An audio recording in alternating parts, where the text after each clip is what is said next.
The rain came down like it had a personal grudge against the night. Sheets of water slammed the windshield as Mark tightened his grip on the steering wheel, squinting through the blur of headlights and streetlights drowned in silver streaks.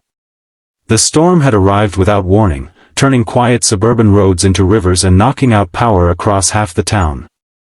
He should have been home already, helping his 6-year-old daughter Emma finish her spelling homework by candlelight. Instead, he was stuck at a red light that flickered uncertainly, wondering if it would go dark next. That's when he saw her. She stood under the awning of a closed pharmacy, soaked despite the little shelter it offered. Her coat clung to her frame, hair plastered to her cheeks, phone held out as if begging the sky for mercy. Cars rushed past without slowing. Something in Mark's chest tightened. He hesitated only a second before pulling over. "Hey," he called, rolling down the window. "You okay?" She turned, startled, eyes wide and sharp even through exhaustion.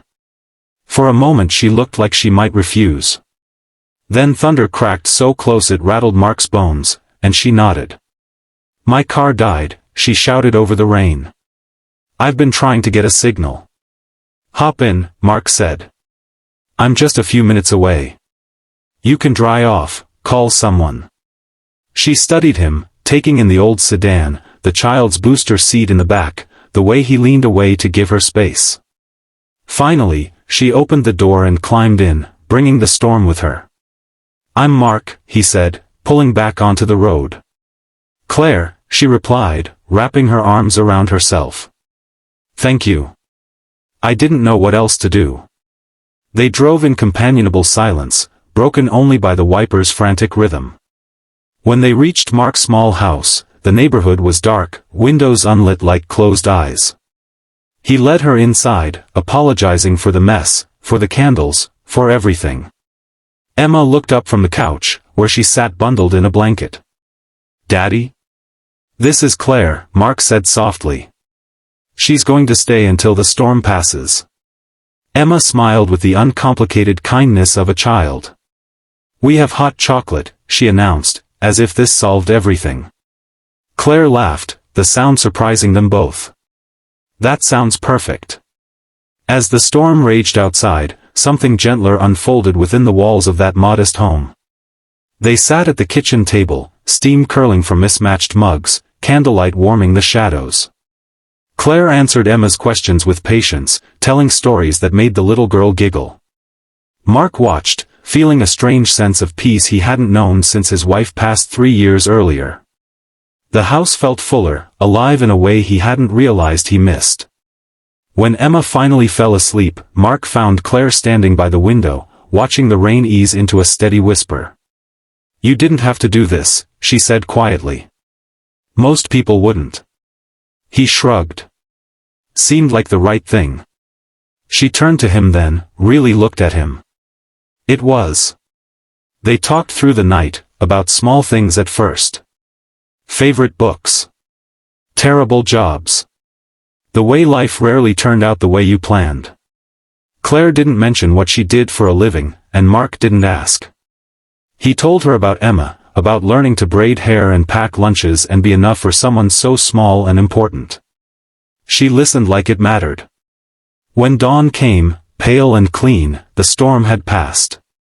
Claire's phone finally caught a signal, lighting up with messages she hadn't seen. She glanced at them, then slipped the phone back into her pocket.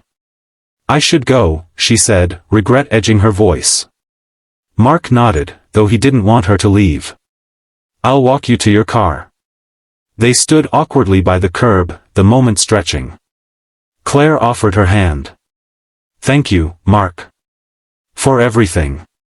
He shook it, then surprised himself by saying, "If you ever need help again, you know where I live." She smiled, something unspoken passing between them. "I might take you up on that." Weeks passed. Life returned to its routines. Then, one afternoon, Mark got a call from an unfamiliar number. "Hi, Mark," Claire said. "My car's fixed. Would you like to have dinner?" Dinner turned into more dinners. Walks. Laughter. Emma grew fond of Claire quickly, slipping her hand into hers as if it were the most natural thing in the world. Slowly, Mark let himself hope. It wasn't until months later that he learned the truth. He'd been invited to a charity event, thinking it was a small local affair. When Claire stepped onto the stage to speak, the room changed. The murmurs. The respect.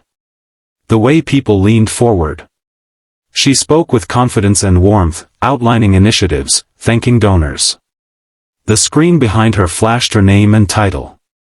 CEO. Mark felt the air leave his lungs.